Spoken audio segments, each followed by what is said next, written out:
to disable search suggestions in Chrome. Hi everyone, I'm here to assist you today. Without any delay, let's jump right in.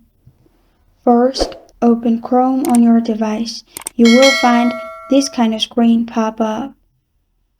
In here, simply click on the three dots at the top right corner of your screen. After you click on three dots, you'll find different options in here. Simply click on Customize New Tab Page. After you've clicked on Customize New Tab Page, you'll find this kind of screen. Click on Discover Feed at the bottom. After you click on Discover Feed, simply turn it off. Make sure the circle is on the left side. After you do that, you're good to go. Your suggestions will be turned off. This is how to disable search suggestions in Chrome. Thank you for joining me today. If this video helps you out, please leave a like and subscribe for more.